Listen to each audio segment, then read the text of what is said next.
Mine honestly started when I had my surgery because she stole my medication. And I had to go on the streets. My ex-boyfriend was a drug, he sold drugs. And so it was easy for me to get it because he would sell it to my mom and then my mom would give it to me. So it was like a cycle. I was working at a factory and it was third shift. And like if I didn't have the pills, like I would go and do cocaine, like to stay up. But then it got to a point where I was up for 4 days straight, like on a binger, and I was still doing it, and I still, I felt paranoid. So I couldn't even drive. I couldn't do anything. My mom was asking me to go get her drugs, and I was like, I can't do this. Like, I was just thinking in my room, like, I'm paranoid. I'm in a corner. Like, what am I doing? I have kids. I was already in an abusive relationship. I was like, I need to get out of this.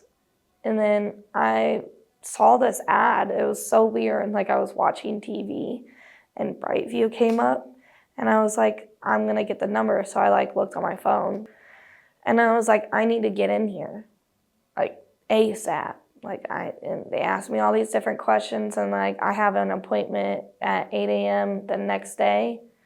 And I was like, okay, I can wait. So I locked the doors in my car. I slept in my car all night, at least tried to. And I stayed right here in the front in the building until 8 a.m. the next morning. I was like, I need to get in here. I was crying. I didn't know I thought I was going to relapse, if they were going to because that's what happened to the last place that I was at. They wouldn't take me right away. I had to wait so many days and that was I couldn't do that. I wanted to get in somewhere now, but I also had kids at home. So I was like, I don't want to leave my kids for another 2 months. I want to be able to just get something and then be able to go back home. And that's what they did. So it was great. Kim was the first lady that I saw.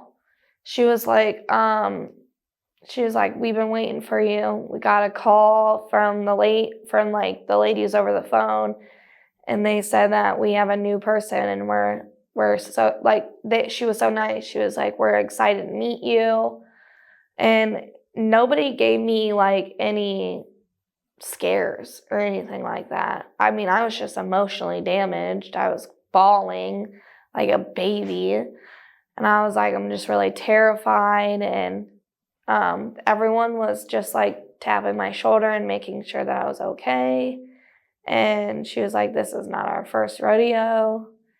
So I was like, okay. I was like, I'm ready. Right before I got clean here, I was in a really bad toxic relationship. And he beat me all the time. I was his own punching bag. And I think I had enough from that as well.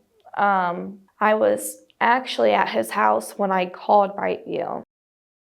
Thank you for calling BrightView. My name is Beth. How can I help you? Hi, this is so embarrassing, but I live in Mansfield, Ohio, and I know that there's a BrightView here, but I relapsed, and I don't know, I just need some, I guess, guidance in a way. I just feel like I'm losing my mind.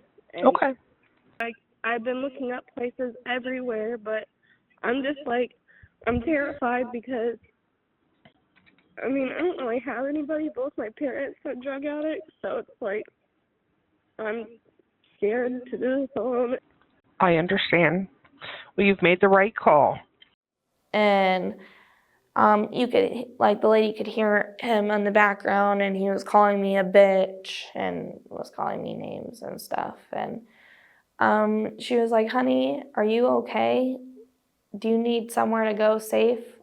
I just know that they were super nice about it when I was all black and blue and I had marks all over my body. And I think back to that and I'm like, damn, you had the worst of me. Now look at me now. It's I don't know, it's nice. It's amazing to think back. You had the worst version of me and now I got the better version of myself. If your kids see this interview down the road later, what do you want them to know about your journey? That I'm clean. and I'm going to be there for them.